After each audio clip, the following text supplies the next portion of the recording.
নমস্কার বন্ধুরা, আজ আমি বানাতে চলেছি ক্রিস্পি চিকেন রোল। এটাকে সহজে ঘরোয়া উপকরণ দিয়ে সামান্য পরিমাণ মশলার মধ্যেই কী করে এটাকে তৈরি করবেন চলুন দেখে নেওয়া যাক। প্রথমে একটা বোলে 2 কাপ পরিমাণ ময়দা নিয়ে নিয়েছি। এর মধ্যে আমি কোনো এক্সট্রা আটা অ্যাড করব না, শুধু ময়দা দিয়ে এটা তৈরি হবে। দিয়ে দিলাম লবণ স্বাদ মতো, দিয়ে দিলাম সাদা তেল। এইটুকু স্টেপ তো আপনারা সবাই জানেন, তাও ছোটোখাটো টিপস সহকারে আমি এটাকে আপনাদের সাথে সম্পূর্ণভাবে তৈরি করা শেখাচ্ছি। দিয়ে দিলাম চিনিটা অপশনাল, আপনারা চাইলে নাও দিতে পারেন। এখানে আমি দিয়েছি, এতে করে টেস্টটা ভালো আসে। ভালো করে এটাকে ময়াম দিয়ে নেবো, মানে মুঠে নেব। যখন দেখবেন হাতে করে মুঠো করলে সেটা শক্ত দলা পেকে যাচ্ছে, তখন ভাববেন এটি পুরোপুরি তৈরি হয়ে গেছে। এবার এর মধ্যে কিছু পরিমাণ সামান্য জল দিয়ে এটা ভালো ডো তৈরি করব। ডোটা দেখবেন যাতে বেশি নরম না হয়, আবার বেশি শক্ত না হয়, মিডিয়ামভাবে এটাকে তৈরি করতে হবে। এটাকে সেট খাওয়ার জন্য রেখে দিয়েছি সাইডে প্রায় 10 থেকে 20 মিনিটের জন্য মতো। এবার নিয়ে দিয়েছি কুচনো মাংসের টুকরো, দিয়ে দিলাম কুচনো পেঁয়াজ, দিয়ে দিলাম কুচনো আদা। আমি রসুন বাটা ইউজ করেছি, এটা ফ্রিজে ছিল তো এমন দেখতে লাগছে। আপনারা অবশ্যই 2 চামচ পরিমাণ রসুন বাটা দিয়ে নেবেন। দিয়ে দিলাম টক দই, দিয়ে দিলাম কিছু পরিমাণ লাল লঙ্কার গুঁড়ো, জিরে গুঁড়োটা সামান্য পরিমাণ, আমার এখানে একটু বেশি পড়ে গেছে, আপনারা একটু কম পরিমাণ দেবেন। দিয়ে দিলাম গোলমরিচ গুঁড়ো, কুচনো কাঁচা লঙ্কা। আমি এটাকে ঝাল ঝাল করতে চাই, একটু বেশি করেই লঙ্কা দিয়েছি, আপনারা আপনাদের টেস্ট অনুযায়ী দেবেন। দিয়েছি স্বাদ মতো নুন, হলুদ, আর সর্বশেষ কাঁচা সর্ষের তেল। সর্ষের তেলটা একটু বেশি করে দেওয়ার চেষ্টা করবেন, এতে করে টেস্টটা খুব ভালোই আসে। সবগুলোকে এবার ভালো করে ম্যারিনেট করব। এবার এতে দিয়ে দেবো পাতিলেবুর রস। পাতিলেবুর রসটা অবশ্যই দেওয়ার চেষ্টা করবেন, এতে করে টেস্টটা খুব ভালো আসে, একটা চটপটা ফ্লেভার আসে। পাতিলেবুর রসটা দিয়ে আমি আবারও এটাকে ভালো করে মেখে নেব। মেখে এটাকেও আমি রেস্টে রেখে দেবো প্রায় 20 থেকে 30 মিনিটের মতো। এদিকে আমার ময়দাটাও সেট হয়ে এসেছে। ক্যামেরাতে দেখে মনে হচ্ছে হয়তো বেশি নরম হয়ে গেছে, আসলে এটা হয়নি। আমি আবারও এর মধ্যে কিছু পরিমাণ ময়দা দিয়ে এটাকে ভালো করে হাত দিয়ে মেখে নেব। আপনারাও রেস্টে রাখার পরে আরেকবার মেখে নেবেন একটু ময়দা দিয়ে। ভালো করে মেখে নিয়ে আমরা এবার ছুরির সাহায্যে পিস পিস করে কয়েকটা টুকরো করে নেব। টুকরোগুলো বড়, কিন্তু এর থেকে ছোটো ছোটো টুকরো আমাদের প্রয়োজন। আপনারা চেষ্টা করবেন যাতে ময়দাটা খুবই শক্ত না হয়, আবার খুবই নরম না হয়, কেননা যেই টিপসটা আপনাদেরকে দিচ্ছি, এতে করে যদি আপনারা ময়দা বেশি নরম অথবা বেশি শক্ত করে মেখে ফেলেন, সেক্ষেত্রে আমাদের কোটিংটা ভালো হবে না। দেখুন আমি এখানে পরপর লেচিগুলোকে রুটির শেপে বেলে নেব। দেখুন আমার এখানে বেলা হয়ে গেছে, বেশি মোটাও না বেশি পাতলাও করে বেলে নিই, মিডিয়ামভাবে বেলে নিতে হবে।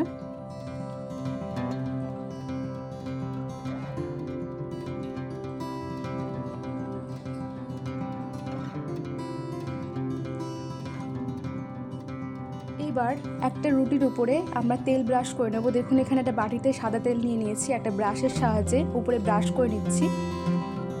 এর উপরে ছড়িয়ে দেবো সামান্য পরিমাণে ময়দা, তার উপরে আরেকটা রুটি আমরা রেখে দেবো। এতে করে একটা রুটির সাথে আরেকটা রুটি কিন্তু লেগে যাবে না। আপনারাও চেষ্টা করবেন এইভাবে দিতে। এইভাবে আমরা প্রায় 3-4টে রুটি পরপর লেয়ার দিয়ে নেব। এরপরে সামান্য ময়দা ছিটিয়ে এগুলোকে আবারও একবার বেলে নেব। একটা বড় রুটি সাইজের হবে এটা। দেখুন আমার কিন্তু বেলা হয়ে গেছে, আর আপনাদেরকে দেখিয়ে দিই একটার সাথে একটা রুটি কিন্তু মোটেও লেগে যায়নি। এবার এটাকে লো ফ্লেমে আমরা সেঁকে নেব। সেঁকেই বলতে পারেন, কেন এটাকে আমরা ভাজবো না। গ্যাসের উপর তাওয়া বসিয়ে দিয়ে একদম লো ফ্লেমে এটাকে আমরা সেঁকে নিয়েছি। দেখুন একটার সাথে একটা কিন্তু লাগেনি, একদম নিমিষে এগুলো উঠে আসলো। গ্যাসে একটা কড়াই বসিয়ে দিয়েছি, কড়াইটা গরম হলে দিয়ে দেবো সাদা তেল, আপনারা সর্ষের তেল দিয়েও করতে পারেন। ফোড়নে দিয়ে দিলাম আদা কুচির পরে দিয়ে দিলাম পেঁয়াজ কুচি। রসুনটা দেবো না, কেননা রসুনটা আমরা বাটা ইউজ করেছি। এখানে দিয়ে দিলাম আলু কুচি, আলুটা অপশনাল, আপনারা চাইলে নাও দিতে পারেন। গাজর কুচি, ক্যাপসিকাম কুচি, আপনাদের বাড়িতে যা যা সবজি থাকবে আপনারা এখানে ব্যবহার করতে পারেন। এটাকে নাড়াচাড়া করে এর মধ্যে দিয়ে দেবো সামান্য নুন, দিয়ে দেবো সামান্য হলুদ। নুন হলুদ দেওয়ার পরে এটাকে ভালো করে ভেজে নেব। তারপর দিয়ে দেবো এর মধ্যে ম্যারিনেট করা মাংসটা দিয়ে আমাটাকে আবারও কষিয়ে নেবো। ভালো করে কষাবেন, এর মধ্যে কোনো এক্সট্রা জল অ্যাড করার প্রয়োজন নেই, কারণ মাংস থেকে জল ছাড়বে। এটা কষে গেলে আপনারা এর মধ্যে দিয়ে দেবেন টমেটো কেচাপটা দেওয়ার অবশ্যই চেষ্টা করবেন, এতে করে টেস্টটা অনেকটাই ভালো আসে। আপনারা চাইলে এর মধ্যে চিলি সসও দিতে পারেন। টমেটোর কেচাপটা দেওয়ার 5 মিনিট পরে এটাকে নামিয়ে নেবেন, কারণ এটা তৈরি হয়ে যাবে। তো দেখুন এখানে কিন্তু আমি নামিয়ে নিয়ে ঠান্ডা করে নিয়েছি, আপনারা অবশ্যই ঠান্ডা করবেন। এখানে নিয়ে নিয়েছি ময়দা গোলা। এবার দেখাচ্ছি কোটিংটা কীভাবে তৈরি করবেন। রুটিটার উপরে আমরা পুরটা দিয়ে নেব, দিয়ে সেট করে নেব, চারিদিকে যেন ছড়িয়ে না যায়। 2 সাইড থেকে ফোল্ড করে নেব এবং মাথায় দিয়ে নেব সেই ময়দা গোলা।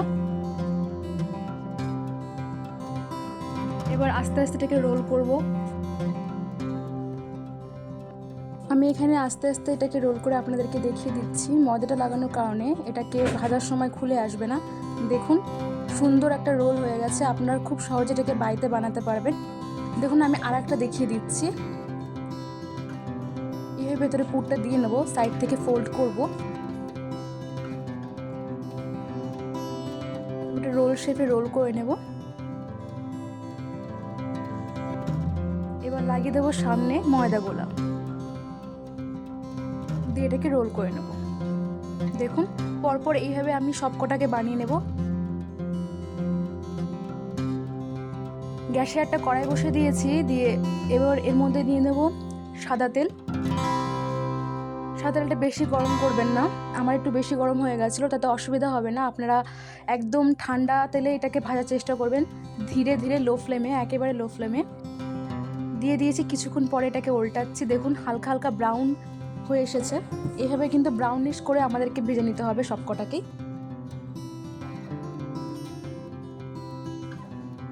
দেখুন বারবার উল্টে পাল্টে আমি কিন্তু এগুলোকে ভেজে নিচ্ছি।